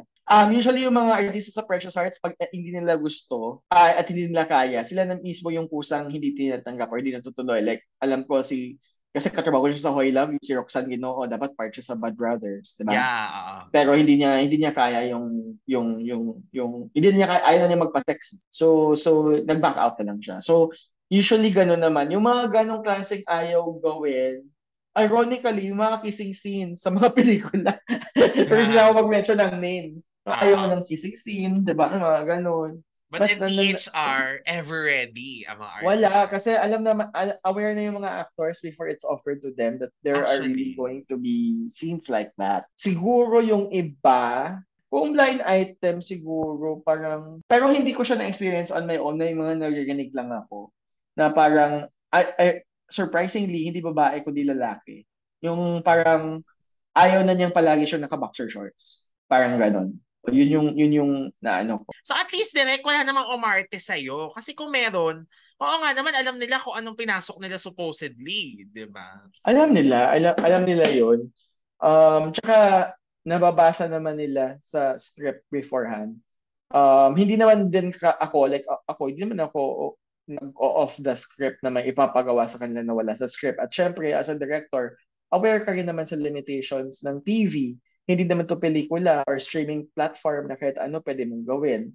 I mean, Correct. bakit mo ipapagawa sa kanila yung alam mong masisensor lang din naman at hindi papayag yung MTRCB na i-air siya dahil hindi siya for TV, free TV airing. Yun. Airing. Correct. Mm-mm. Pero direct, bilib ako sa'yo, paano mo napapapayag din ang mga artista mo na mag-bot exposure? AKA JM De Guzman in Angelito and Martin Del Rosario in Pintada. Oh my God, bat exposure ko ba si Martin? Di ba bite brief lang yun? Parang hindi... Okay. Go. Okay. This is the trick. Ako ba yung direct? Pilot yan eh. Oo. I am not sure. Yeah, ako pala yung direct nung kay Martin. Pero alam mo, napagalitan ako nung pina-white brief ko siya kasi masyado palang halata pag white brief. Nandun yung sa script. But yung kay JM De Guzman sa Angelito and even sa Araw Gabi, hindi, ang trivia no na i-share ko dito, hindi si JM yung nag-bat exposure. Ah. In fact, yung sa Araw Gabi, we really hired a bat double. Yung sa Angelito Okay. din. Parang sinabi naman yan, no? Yung sa Araw-Gabi. Parang... But sa Angelito, yung bat double doon, nakakatawa. Wala kami mahanap nila sa probinsya kami. Yung naging bat double doon is, yung isa sa mga barkada niya na nag-artista din na napapayag namin. Si PBB Teen Clash housemate, si Michael Fidelis. So, puwet yun ni Michael Fidelis. Hindi yun puwet ni JM. Tapos, oh my gosh, mas naalala ko kay Martin yung pinag-white brief ko siya na napagalitan ako more than yung... I have a feeling na yung kay Martin sa Pintada was Daya. Inaalala ko kasi kung ako nag-direct or si Direk Ate, pero ako pa pala yun dahil pilot week. Baka ano nga, siya? baka ano... Daya, Baka kasi ako na... blurred lang yata yun eh. Parang naka-skin tone lang siya. Parang feeling ko naka-skin tone lang si Martin noon and then Daya. Kasi naalala ko lang talaga na talagang nagpakita ng bat pero wide shot is yung sa Angelito season 1, yung sa waterfall scene nila ni Rosalie. And then yung Araw-Gabi. And yung sa Araw-Gabi, klaro yun. Alam ko talaga double yun. Sa season 1 din, naalala ko talaga si Michael Fidelis. Actually, direct mali yung tanong ko pala. Not only the artista, but pwede pala sa TV yun. Actually, doon ako na-surprise na, pwede pala yun. Alam mo, I was also surprised. Did it really air? Sorry, nagulat ako kasi alam ko so I guess it depends on the MTRCB chair. Because, baka it did, but there was an SPG of course. Before the ano. And usually we hate SPG warnings because usually hindi siya nakakatulong sa ratings. Yun yung ano namin doon. Yun yung kailangan naming ibaligtarin sa first season ng Angelito. But we were given SPG. It's so weird because naalala ko, we were given SPG for 1 week. And it's not because of the butt, but because of the premarital sex of minors. Yun yung naalala ko. And then by week 2, sabi ko, bakit SPG pa rin tayo? Wala na tayong mga ganong scenes kailangan magpa-review ulit tayo. Kasi yun nga parang pag free TV, hindi nakakatulong yung SPG sa ratings. Kasi napapansin ko talaga hindi ko alam kung napapansin ko sa na medyo hindi siya ganun bumababa pag SPG yung episode. Kasi syempre yung mga nanay ayaw lang mapanood yung anak nila. People always think kasi 'di ba na sex sells nga raw kaya laging may ganun. So apparently may ganun palang analysis din. Ayan nasira ang mga notions. Siguro dahil nanay yung may control sa free TV. Tsaka afternoon. Oo. So pag nakikita na lang ganun, parang wag panoorin ito. Parang ganun. Sorry naman direct, no? Sa dami na nagawa mo magagandang shows, ang na-focus talaga natin ay yung mga love scene at mga kasi bihira naman natin mapag-usapan yan, no? Na ang hirap din kayang gawin yan, di ba? Like, hindi siya madali. Sobra kasi yung mga artista talagang kailangan comfortable sila sa on-skin nila. And then akala ng mga tao, madali lang for them. Hindi. Even before they start shooting, it really requires them to work out, proper diet, take care of their skin because they know they have to show it. But of course, we have like every time we shoot a sensitive scene, talagang bawas tao talaga sa set. We make sure na hindi maaasiwa yung artistang babae. we make sure na at kahit lalaki. And then we make sure na yung kapag close-ups lang, hindi man lang kailangan maghubad pag close-up lang. So yun, kailangan alam nila yung shots. They have to know the shots para they're aware na, okay, close-up to, I wear something. Pero outside PHR Direct, ano ang pinaka-favorite mo talagang nagawa? Naku, paiba-iba. Top Siyempre, 3. Apat lang yung ko. Outside Ay! PHR. Tama ba? Apat lang. Wait lang. Kasi tingnan ko muna sa IMDb ko. As director ba to? Yes, on TV, ha? Oo. Okay, no? Alam ko yung ayoko ng balikan. Mas more of alam ko yung ayoko ng balikan tong mga to. Masasabi mo ba dito, direct? Charot. Okay lang. Okay. Yung parang, like, for example, like, alam kong hindi ko humor tong mana po. Actually, medyo, I love Melason, but I love Melason, but the material's not for me. So, depende rin kasi sa material eh. Oo, parang ito yung tipong wala kang magagawa, tanggapin mo kasi blessing yan. But I love both. I mean, ako yung creative manager ng Melason in the City, but yung mana po parang yun. And then the most wholesome Precious Hearts yan, no? Yan yata yung walang ka-love scene. Oo. And then yung, like for example, itong, like I know my limitations. I'm not, hindi ako parang horror genre. And yet, nag-direct ako ng Okatukat, nakakaloka. So, nahirapan ako kasi wala pang mga cut-off noon. Tapos parang ang dami. Di ba, gets mo yun? Parang, tapos ang daming kababalagan na nangyari sa set. Parang totoong haunted house. Oh my God! Oo, yung shootingan namin sa Bulacan. Tapos parang napagalitan pa ako ni Derek Rory kasi nga si Jane Oinesa way past her cut-off na. Sisegue pa siya sa Maria del Barrio yata na set or something. Tapos wala pa siya doon sa Tagaytay from Bulacan. So napagalitan ako. Sabi ni Derek Rory, Ted, i-pack up mo na si Jane. So yun, so parang feeling ko, hindi ko siya, parang hindi kasi ako tong okatukat eh. Pero 3 episodes lang naman. And then ano pa ba? Naku, ayoko nang i-mention yung ibang sikat. May mga iba na medyo kilala pero ayoko na silang i-mention kasi masisira yung illusion. Okay. Ito na lang direct para hindi ka na mahirapan na mag-favorite, mag-rank, ganyan. What makes each project na lang special? Even with PHR na dinirect. Sa lahat ng directorial projects ko? Sige. So what makes it special? Yung Christine, syempre, because you will always remember your first. so syempre, special siya. Yung mana po, I think special siya because I mean, even in person, I love Melason.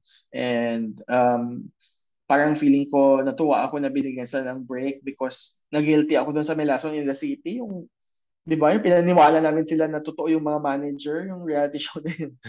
Na prank lang pala, hindi pala totoo yung manager nila, hindi pala totoo yung mga lumalandi kay Jason. Medyo na-guilty ako doon. So, I'm happy for them. Syempre, good vibes. Gusto ko siya because I think it's my first youth series na dinarek. So you will always remember the first youth series na dinarek ko. Lalo na if you're also a fan of youth-oriented programs. Okatukat, special lang din siya kasi yun lang at kaisa-isang dinarek ko na horror series. Okatukat, yung revival. Muhiya, special siya kasi syempre naalala ko dito, mahirap din yung shoot nito. Sa totoo lang yung hiyas. Kasi sinalo ko lang to eh. Pero ang ano lang sa kanya is parang ang gusto ko lang sa kanya is naalala ko nung nag-shoot kami nito, yung AP ko si Amor, Miss Universe ni Shamsi Supso. Tapos gusto niya talagang manood ng Miss Universe. Hindi pa uso nun yung mga data, mga cellphone, na mga smartphone. 2012 pa lang to eh.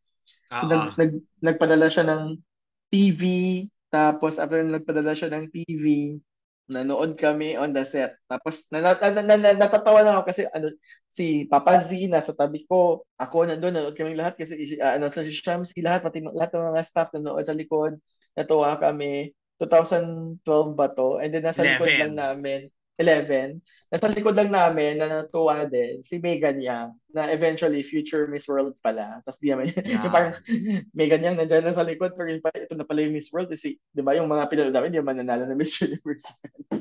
so, so, nakakatawa lang yung part na yun. But so siguro yun yung memories ko doon. Although ito yung I think ito yung show na sobrang na-pack up ako nung sobrang pakatagal-tagal. Yung the following day na past lunch, kaloka. At ang tagal din bago umere niyan, di ba? Oo. Actually, kasi nga ano lang to matagal din hanggang sa ako na yung nagtapos. Kasi nga parang I think hindi magets ng management yung na concept itself. Kasi 'di ba remember Precious Hearts is based on the books, right? The Precious Pages. But if you show kasi yung like if nanonood ka ng mga Seiko films or Regal films, na action, magigets mo siya because merong formulang ganun. Pero kapag i-judge mo siya based on realism, mahihirapan kang ipa-approve kasi hindi naman ganun totoo yung wala namang tribo ng ganun. Oo, at Gets may mo ako? hiyas, di ba? Oo, yung mga tribo ngayon, modern, hindi na sila katulad nitong tribo ng Hiyas. Doon pa lang, sa concept level pa lang itself, medyo hindi na mag-grasp. Although sabi ko, parang tapos, na-vindicate na lang kami na dahil nung pinalabas yung Hiyas, same lang din naman yung ratings, at tataas pa compared Oo dun nga sa mga daw. previous na Ah. na mga naka 16, 15 pa siya sa time slot na yon. So, yun. Pero yun yung dahilan kung ba't siya na-delay. And then, Pintada, gusto ko talaga yung Pintada kasi gusto ko talaga yung mga coming of age stories. Gusto ko talaga yun, yung mga coming of age stories. For some reason, ano siya sa akin, swak siya sa akin. And then, Be Careful with My Heart, syempre 1 month lang naman ako dito. But Talaga direct, nagsalo ka pala ng Be Careful. kasi pumunta si Direk Jeffrey sa New Zealand for 1 month or something. So, dalawa sa director nun, si Mervin Brandial, tsaka ako. Si Mervin Brandial, tsaka siya. So dahil ako lang ng isang director, so yun, pinag-direct ko ng Be Careful for 1 month. 71 episodes pala yun. Or umabot na sa, hindi ako sa IMDb eh. So, bakit umabot ng 71 episodes? Kasi nga baka hindi natanggal agad yung pangalan ko. Oo. But yeah, gusto ko siya kasi sobrang ang chill lang. ang chill lang ng Be Careful. Templated na kasi tapos hindi masyadong complicated yung blocking, hindi mo kailangan sobrang galing ko sa Precious Hearts, ang tataas ng acting. yung talagang, di ba yung parang talagang sigaw kung sigaw, passion. Mas chill lang yung Be Careful, yung napaka chill lang, real lang. So medyo nag-enjoy ako sa experience ko dito. Yung Annalisa, nag-adjust ako. Favorite ko naman yung Annalisa. Proud naman ako dito, syempre. Dahil ang taas-taas ang ratings namin. At natalo na lahat ng kalaban nyo. Anim yung natalo namin. Tapos yung isang director noon ng kabalabang show, kinongratulate pa ako. Diba? Kasi friend ko dati. Pero mahirap tong show na to kasi first BUH ko kay Derek Roel. So, tinitimpla ko pa kung paano siya as my boss. And then, I think personally then, namatay kasi nanay ko dito eh. sa, while making Annalisa. So, medyo siya. Pero memorable siya. Definitely, hanggang ngayon ay gusto ko nga gumawa ng alam mo, magkumo tayo, mga sikat na artistang mga artista dito na hindi, nasaan na sila, na hindi sumikat. Tara, direct game yan. Oo, kasi may contact pa ko na si Nathaniel, si Dale, si Bea. Kasi syempre si Kaylin at si Andrea na mamayagpag eh. Mas sila dyan, yun. Actually, gusto ko siyang i-vlog nga eh. I-vlog tong mga batang ito. Kasi hanggang ngayon, friends Close ko pa rin kayo. itong mga batang to. But, hindi man close, but at least we still may contact pa rin kami. Same with Junjun of Angelito, na may contact pa rin ako. Ang Be My Lady, sobrang chill lang. Sobra. Gusto ko rin to. Kasi lang eh. Naka 221 episodes pala kami. Mas mahaba pa sa haba nyo! Annalisa. Oh Haba my ng gosh. January to November yata yan eh. Oo. Actually, gusto ko tong Be My Lady kasi sobrang chill lang niya as a show. Hindi siya stressful. Because hindi kailangan, yung after Annalisa na sobrang lahat, di ba? Yung parang kailangan mo ng break na lang, yung parang kasi ang totoo, pag nagdadrag ka ng emotional scene, kaya nagdadrag ka lang, nadadrain ka din. Yeah. Hindi siya yung Tsaka ang hirap. kasi ang hirap, tapos parang nadadrain ka din sa emosyon, kasi syempre, inaaral mo rin, di ba? Parang ganun. So, draining siya. So, nung Be My Lady, especially yung first part na parang, ano lang siya, parang be careful lang siya. Ang saya-saya i-shoot. Although naging soap opera na rito later. Tsaka gusto ko yung fact Ah, dito na nag-ano kami dito, nag-studio kami. Eventually, yung bahay sa Arayat, studio na lang. Gusto ko yung fact na yon. Tapos oh. nakadalawang Singapore ako dito. Dalawang Singapore At shoot. umi-ere ulit yan ngayon, di ba? Oo, at ang totoo lang, sa lahat ng shows ko, Jims, tatlong shows, sa lahat ng work ko, may tatlo akong shows na hanggang ngayon nakakatanggap pa rin ako ng messages from fans asking for a missing episode sa web or asking about certain actors because they come from another country. Kung anong pangalan, social media. Hanggang ngayon, nakakatanggap pa rin ako ng gano'n na ibang country. Hindi ko nga alam kung meron palang Zaire sa Africa. Gets mo yun? Hindi ko alam. Umi-ere pala yung mga shows ko doon. Gets mo yun? So, tatlo yun. So, yung first is really the original pangako sa'yo. Like, mga coming out of nowhere, biglang nasa-search yung pangalan ko. Tapos may mga tanong about a certain character, na character ni say Alfred Vargas or Luis Alande na kahit ako nakalimutan ko na kung anong nangyari. Na ay ganun yung or na yung pangalan pero napaka-vivid nila, nagtatanong sila Oo. sa backstory or so whatever na hindi ko masagot. Tapos bigla ko i-message yung writer ko, ano nga ba nangyari kay Chuchu? Hindi na yun nila alam. Gets mo yun? Oo. So yun yung pangako sa'yo. Ang pangalawa, ang lakas niya online, nasya-shock ako. Hanggang ngayon, pag tinignan mo yung Facebook ko, pwede kong i-screenshot sa'yo. Humihingi ng mga episodes yung mga utaw at hindi ko alam kung saan sila galing. Ang hilito. Yeah. Grabe. Meron Hindi na ko yan alam sa kung YouTube The book one feel, feeling ko dahil sa YouTube.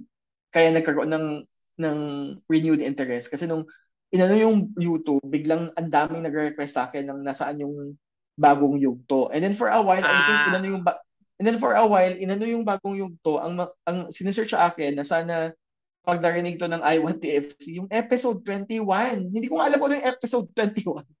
Hinihingi sa akin, saan po ba yung episode 21 ng bagong yugto? Gets mo yun hanggang ngayon sa Facebook ko.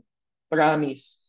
And then itong third nga ay itong Be My Be My Lady. Lady, mga taga Nigeria, tinatanong kung nasaan pa si Pina at si Daniel Matsunaga. Mga African countries. Yan, yung tatlong yan talaga hanggang ngayon. Pero nasashock ako talaga. So parang feeling ko lang talaga pero I think natulungan din itong tatlong to kasi nga naipalabas sila sa iba't ibang bansa. Ah. Feeling ko naman yung iba kung nabigyan lang din ng opportunity kasi syempre pinipili lang din ng ABS kung ano yung mga nire-review nila. Yung Araw Gabi special nun sa akin kasi syempre yun yung nagpanalo sa akin ng first Best Director Award. Yes, correct. Oo nga, direct ka pala nakalimutan ko yung into sa'yo. O, di ba, icon Oo. talaga. Oh. Oo. At first Asian Academy Creative Awards yun. So, nasa history book na ako. Wow. Sa history book as the first national winner for Best Direction. So, yun lang naman yun. Although, ang ano ko sa Araw Gabi is gusto ko siya sa start. Nainis ako na naging ginawa na siyang teleserye. Kasi Oo. mas gusto ko lang siya nung parang 50 Shades of Grey pa siya na Oo. element. Tapos, ano ako kasi after that, nanood ako ng What's Wrong with Secretary Kim. Ganun-ganon din yung What's Wrong with Secretary Kim. May dark past din si Secretary, kasi yung boss niya, si Park Soo-joon, tapos ganun-ganon din yung character ni Barbie dun sa si Secretary Kim. Nung ano, kaya kung nauna kami, gets mo yun? Kaya nga napatanong ko sa Reddit ko, binigis niyo ba to sa Secretary Kim? Hindi, direct sa Precious Hearts yan. Oo. Parang pareho nung napanood Ganun ang ko. kwento nga nung El Paraiso, di ba? Mm, mm, mm. Grabe direct, ang laki ng library and ang dami mo nagawa na, alam mo yun, talagang tumatak and na-great. Especially, of course, ang Helito na hanggang ngayon nga. Gets ko na kung ba't hinahanap yung episode 21. Kasi hanggang Ano episode ba? 20 lang ang in-upload, hindi tinuloy. Ah, kaya pala, alam mo, ano na nga ako naggawa na akong this page. Kasi nga, eto nga ngayon, ang dami pa rin. But anyway, hindi ko na sinisagot. Sinso na lang. Di ba, pag hindi mo naman friend, hindi mo naman Oo, di man makikita na yung, makikita. Oo. oo, yun na lang. Kasi, always, yun. Be My Lady din hanggang ngayon. Kasi nga, admin din ako ng mga Facebook pages. Nung, Ah, ano, Sa Kaya mga nakikita ko yung shows. mga shows. Ito kasi, hello po, Miss Erich. Hi, I am your mga Virginia Gienga. Alam mo, hindi taga rito. Gets. Tapos pag tinignan mo yung mga profile, mga black, so alam mo hindi sila dito. Mga Mm-mm. ano, kasi yun, tapos itong Angelito mga Pilipino, ang Angelito yung mga Pilipino. Kasi feeling ko nga, dahil nga sa YouTube na yan, Oo. kaya nakikita nila yung ano. So, direct, to wrap everything up, no? Ang dami pa nating hindi na pag-usapan. My gosh, kulang na kulang ang 1 hour and plus plus sa iyong... Ilang hours ba tong podcast mo? 2 Usually hours? 1 hour or more. Okay. So Ah, mag-edit ka. Anyway, Mm-mm. ayun. To wrap this up, direct, and you have shared your very beautiful journey with us. Oo. Parang, how would you describe or sum up na lang yung lahat ng pinagdaanan mo and siguro you as a director and as a creative person on TV and film? Oh my gosh, how would I sum up? Well, check. Parang ano kasi, yung parang, yun na nga yung parang, kung Drag Race Philippines ako si Brigading, wala akong brand. Wala akong brand. Kasi parang I did a lot. Like parang, I did a lot of genre. Like, I did sexy dramas, I did soap operas na mga pang childhood, I did rom-coms, I did youth-oriented shows. Wala kang brand, but siguro, oh my God, ang hirap naman i-sum up. So, kung i-sum up ko yung career ko, is basically parang ganun yung career ko, naging tracking ko. We go back to Forest Camp. na, whatever opportunity is given to you, um, don't judge it. It's offered to you. Just do your best and make sure that you create a good show. And sobrang laking kong natutunan yan sa Vincent Cat and James actually, sa film na yon. Because when that was offered to me, oh my gosh, tech serye, di nga lang novel, tech serye lang. Mm. It's just a viral meme, right, of text. And yet it was critically acclaimed and naging box office hit pa at bonus pa ako. So it's really not about so So wag mong i-judge talaga yung any kind of story. Just make sure you do your best in telling that story. So yun, Yes. ganun ako hanggang ngayon. Like for example, ngayon naging next project ko is youth-oriented pero sana nga magtagumpay itong next project ko kasi youth-oriented siya pero meron din siyang parang dash of parang mala precious hearts kasi ano rin siya, may sexy Super coming of uh, age. yes, parang ganon. So, yun. I was supposed to ask nga na kung ano pa yung mga dream mo, pero at least naman, Dream. parang on your Dream ko? meron ka ng iska na Hindi, ang mapagmamalaki dream ko talaga. talaga, Ah. yung first kong dream is really to make a mainstream Visayan language movie na glossy, na hindi sasabing art film. Yung parang mati-turn off yung mga tao kasi parang, ay, hindi naman to, yung parang masyadong indie or masyadong art film. Gusto ko lang gumawa ng sobrang mainstream rom-com na Visayan. Kasi ang dami nating artista na Bisaya. May Kim Chu, Melay, Erich, yung parang Beauty, yung parang Gerald Anderson, yung Maymay. So yun yung parang ang dami Oo. na yung first language nila Bisaya. And before din naman na mamayagpag yung Visayan cinema. So gusto kong gumawa ng isang Visayan film na mainstream. And then secondly, gusto kong gumawa ng documentary. Documentary. Kasi mahilig ako sa mga documentaries. And then, yun lang. Yun lang. Sa TV show naman, syempre gusto ko natutuwa ako na we can already show our materials to streaming platforms worldwide. Oo. So I'm really just hoping na yung mga past projects ko mapalabas din globally or worldwide. Kasi kahit na ganun yung mga projects na yun, hindi naman siya pang awards or pang critically favorites. Alam kong may audience pa rin sila. Kasi universal naman yung stories about love. And syempre, malalaman mo rin yung kultura natin kahit papaano. Thank you so much, Direk, sa sobrang pag-share sa amin ng iyong naging journey. Ako ngayon, ang tagal na nating magkakilala, tagal ko nang sinusundan ang iyong career, pero ngayon ko lang nalaman yung kabuuan talaga ng kwento. At yung mismong pinagdaanan mo, especially with PHR, na hindi talaga madaling gawing show, di ba? Na grabe. Oo. And Sana nga i-revive. Gusto ko Correct. siyang i-revive kasi parang feeling ko sayang, nasayangan ako sa brand. Parang feeling ko pwede siyang gawing parang iayusin na siya na parang for OTP release na kasi syempre may limitations yung free TV eh. Kahit na sexy yung mga pinanggagawa namin, hindi pa rin naman talaga yun yung Oo. Hindi sex nga lahat may love total. scene yan eh. Oo, oo. Eh ngayon na with streaming platform na mas feeling ko mas tapos maano na mas maging open na yung mga tao, mas mga characters na hindi necessarily two-dimensional, yung parang mas well-rounded, mas parang feeling ko Oo. pwede pa siya sa OTP platform na hindi malilimitahan sa mga sa mga daring edgy scenes.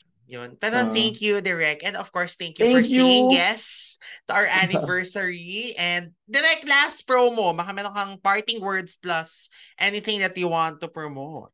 Okay guys, so thank you again JMP for having me on your show and sana yung mga viewers mo they're going to also support my current shows that's being aired on OTP platforms. Syempre, streaming pa rin yun sa Netflix yung The Entitled, my movie with Alex Gonzaga and JC De Vera. And then but right now on I Want TFC, Hoy Love You Season 3 is airing. All episodes have already been dropped. Sa season 3 na yon since September 30. Yun. Pero thank you so much, Direk. Super thank Thank you, you for saying James. yes at inabala ko ang oras mo. And and syempre sa lahat ng ating listeners sa mga ka-rewind natin, thank you so much for being part pa rin of our anniversary season. And tuloy-tuloy lang ang ating pakikinig every Saturday dito ng sa Rewind at Throwback Podcast. Have a happy Saturday night and enjoy your wine night with your friends and loved ones dito every Saturday. So, bye guys!